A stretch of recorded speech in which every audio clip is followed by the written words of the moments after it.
News 25 is brought to you by Golden Casino Group, where you'll always find great fun, good food, and fantastic entertainment, all at Gold Town, Lakeside, and the Pahrump Nugget. News is also brought to you by J.K. Nelson Law. Call 727-9900 today for your free consultation. If you need a lawyer, you need Nelson.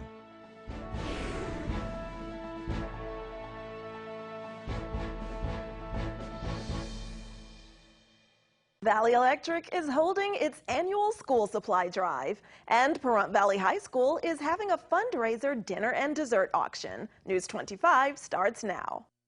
This is News 25 with Eunette Gentry. News 25.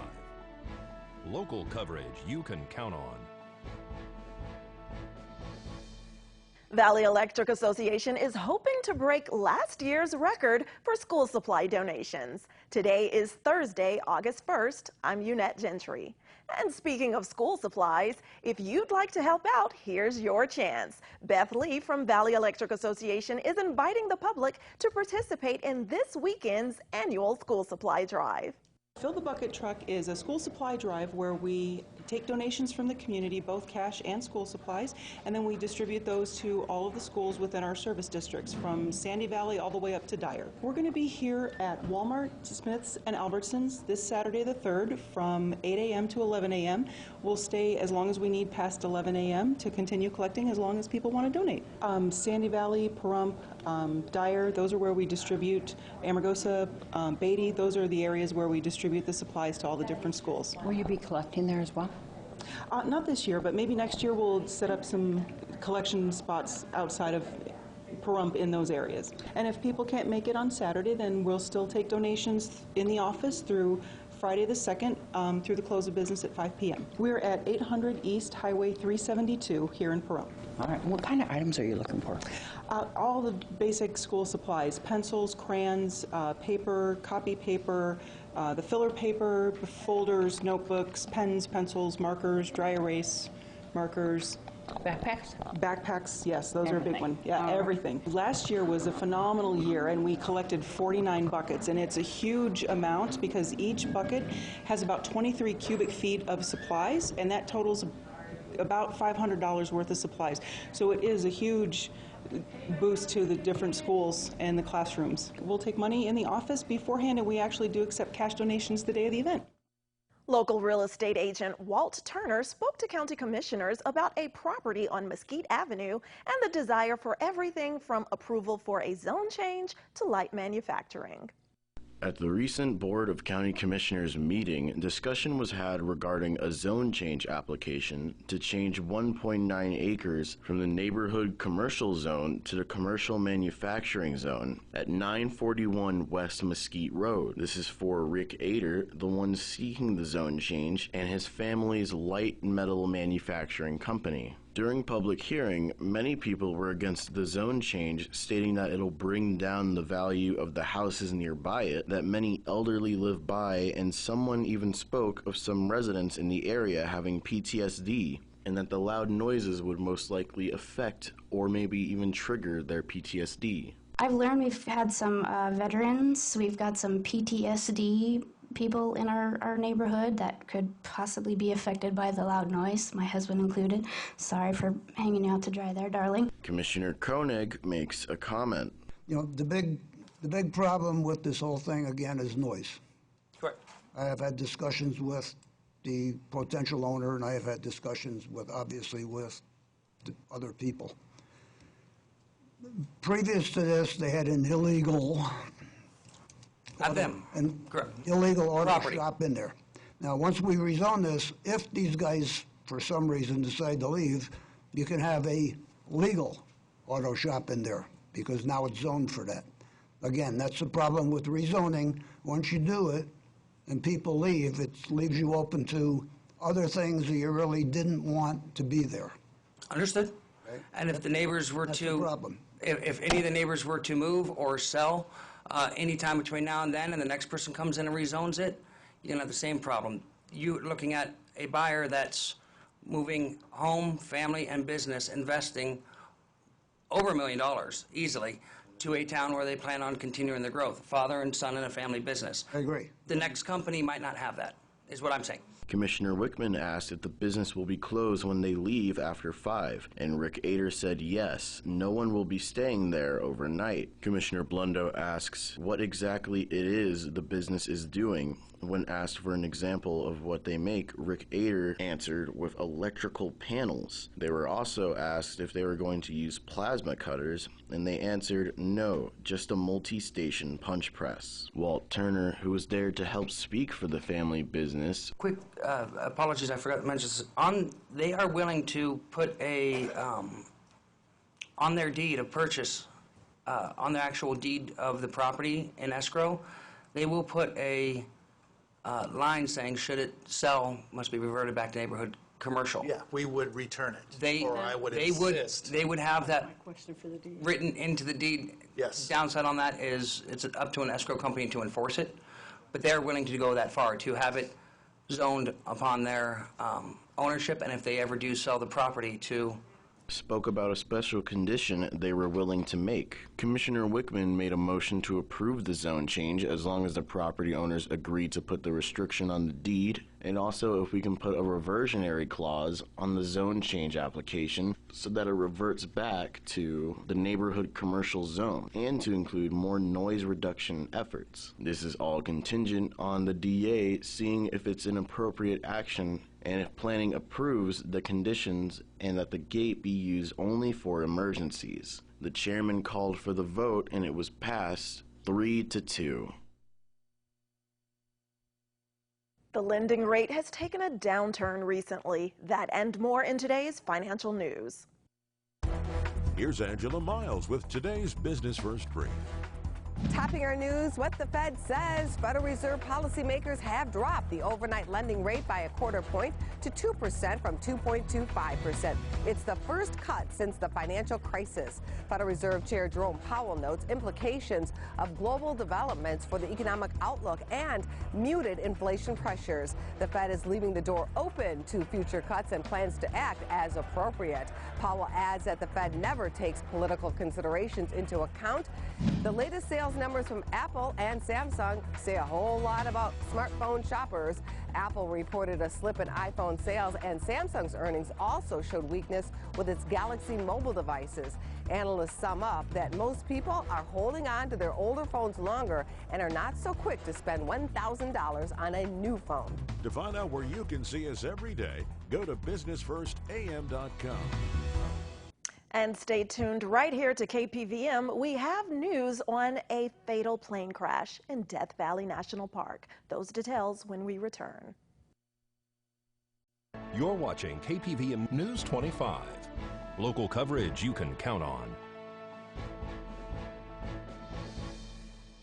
Welcome back to News 25. Well, the Navy confirms today that the pilot of a plane that crashed in Death Valley National Park Wednesday has died. That crash was reported at 9:50 a.m. from the western portion of the park near Rainbow Canyon. Responding rangers reported scattered debris and 7 visitors with non-life-threatening injuries. Dispatchers immediately contacted Naval Air Weapons Station China Lake. Resources from multiple agencies, including the Navy, National Park Service, Caltrans, California Highway Patrol, Inyo County, and Lone Pine Fire were dispatched to that incident. Father Crowley Vista Point was closed to the public for use by emergency responders, and visitors are advised that the Father Crowley Vista Point parking area will remain closed, and there may be delays on Highway 190 for an undetermined amount of time. And the public is requested to avoid stopping in that area to allow emergency responders to work safely. And that pilot's family will be notified, and the name of that pilot will only be released after next of kin has been notified. And Damian McDaniel was arrested after police witnessed a road rage incident here in town on Highway 160. The Nye County Sheriff's Office report that they have arrested Damian McDaniel for possession of a stolen vehicle, false statement to obstruct a public officer, and possession of marijuana. According to the declaration of arrest on July 9th, a deputy with the Nye County Sheriff's Office says that they were patrolling the area of Highway 160 and 372 when they observed a white small sedan and a red maroon SUV traveling on the highway at a high rate of speed. They said that the white sedan pulled in front of the maroon SUV and stopped, blocking the SUV from moving. At that time, a female driver and only occupant got out of the car and began yelling. The deputy says that he asked the female to come to the front of his patrol vehicle, and she complied. At that time, he made contact with 4 occupants inside the white small sedan. He asked the male driver what occurred, and he allegedly said that he was trying to get the female to not travel so close to the back of his vehicle. He identified himself at that time, according to police, as Skylar Allen. Nye County Sheriff's Office dispatch then informed the deputy that that sedan was stolen out of White Pine County and that the person who was a suspect was named Damian McDaniel. The deputy removed all the occupants of the white sedan at gunpoint and then placed them into wrist restraints. Underneath the driver's seat, police found a loaded handgun, which was described as a .357 pistol. Along with the gun, police say was a shoulder bag with a plastic baggie that held a green leafy substance. Officers say that the individual eventually admitted that his name was Damian McDaniel and he was 19 years old. He said that the vehicle that he was driving belonged to his girlfriend's family and that he said he didn't steal it, and that he said that he did have permission to use the vehicle, however refused to return it. Officers say that McDaniel admitted that the firearm within a bag inside the car possibly belonged to his girlfriend's father. However, the report says that McDaniel did claim ownership of the green leafy substance, which police say returned presumptive positive for marijuana. McDaniel was then arrested and transported to the Nye County Sheriff's Office Detention Center.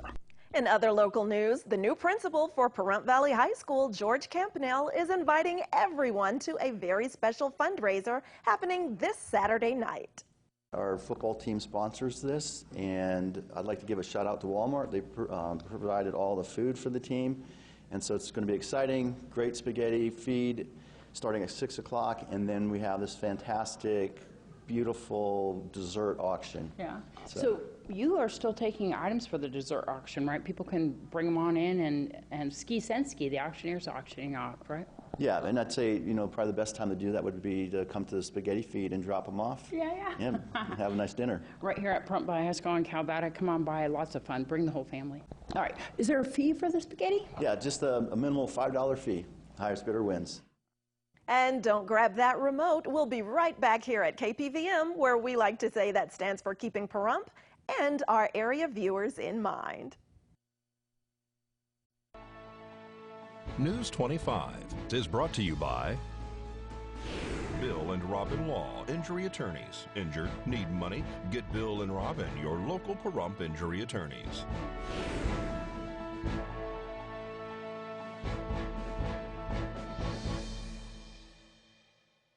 Welcome back. Well, ICANN Family Services has been involved in our community for some time now. The group cares a lot about outreach and accessibility. We caught up with Ariel DeVee this week to find out more about what that company is doing.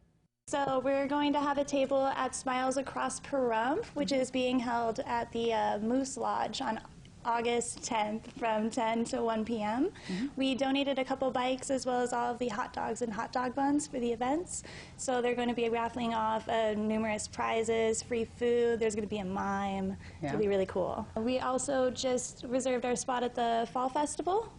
So we're going to have a table there, be raffling off some great prizes. You were just at the back to school fair. Tell me about that. How'd you like it? Yeah, absolutely. It was amazing. So we gave away over 17 dozen donuts, 500 little pencil bags with cute little pencils in it. Yeah. It was really great to just see like the little kids light up whenever they found out they got like a glitter pencil or something. It was adorable. So right now we're looking for a transport driver. We do 24/7 transportation to and from appointments, as well as the detox facility that we have in Las Vegas. So we're looking for somebody that's available at all times to do that. And that's a paid position, but you also have volunteer positions open? Yeah, absolutely. So we're just trying to get more involved in the Pahrump community, you know, going to the job fair, Smiles Across Pahrump. We want to do something with the balloon fair and Pete Up. Yeah. Just get involved in everything. And we would like the Pahrump community to come and like help us. You can go to our website, or we also have a Facebook account, I Can Family Services. Wonderful. I love my job every day. Like I come home and tell my significant other like all the cool stuff we're doing and all these services. I've lived in Pahrump my entire life, and I had no idea that all these things went on every day. You know, it's amazing. And in other local news happenings, Dr. Nicholas Vogelzang visited Pahrump recently to talk about a new breakthrough cancer treatment. Cancer studies have looked at a variety of things. The one thing that is most helpful for preventing prostate cancer is having the right parents. Unfortunately, you don't get to pick. Second most important thing is exercise. A lot of exercise. We know that exercise reduces the risk of getting prostate cancer. Pahrump was pleased once again to have one of the leading oncologists in the world specializing in prostate cancer, Dr. Nicholas Vogelzang from Comprehensive Cancer Centers, join us for a discussion and open forum to talk about cancer treatment at Desert View Hospital. Though Vogelzang used his time for the prostate cancer support group, all cancer patients and their families were invited to the session. Vogelzang has recently made worldwide headlines with an experimental drug on a Las Vegas patient who is showing astonishing results. The 71-year-old man had 2 months to live over 10 years ago and has been put on a new drug called Arvinus. This drug is making great strides in stopping androgen receptors, which halts the food supply to the cancer cells that are feeding the cancer, in turn starving and killing the cells. It's also showing results in the BRCA gene found in breast cancer. Vogelzang spoke to many prostate cancer patients at Desert View last week, and some who are family members and other types of cancer patients. He says that all cancer treatments take the same paths. He mapped that out on a chalkboard so that patients will know where they are, where they've been, and what's coming next. Men who are found to have an elevated PSA get an MRI. The MRI says, oh my goodness, you need a biopsy. The biopsy gets done. Now, some insurance companies make us go from biopsy to MRI. It's not exactly ideal, but that's what's still organized by insurance. Then we get to genetics, we get to staging, and then we come to a decision. Vogelzang met with patients and their families after the session to answer any questions. He's also available for appointments at the Comprehensive Cancer Center in Las Vegas. You can give him a call or look him up on the web, 702-952-3350. News 25 WeatherCam is brought to you by Lerner and Rowe Injury Attorney's Office in Pahrump. In a wreck, need a check? Call 702-877-1500. Well, let's take a look outside now, shall we? Through our Lerner and Rowe weather cam at our beautiful conditions outside. Look at that picturesque view of the mountains surrounding Pahrump. Hardly any clouds in the sky in that direction. Beautiful, gorgeous weather for this first day and first weekend of August. We'll take a closer look at our forecast when we return.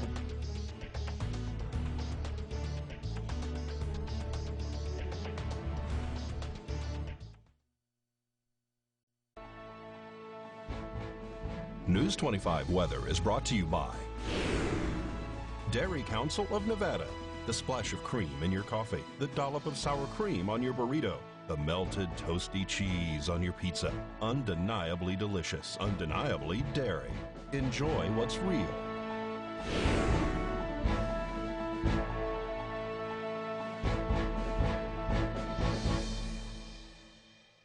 All right, it's time to take a look at our highs and lows across the Silver State today. Las Vegas tops out at 105 for the high and drops to 82 tonight for the low. Death Valley's high 116 and drops to 85. Amargosa's high 104, 72 for the low. Beatty is just below the century mark at 99 for the high, then drops to 66 for the low.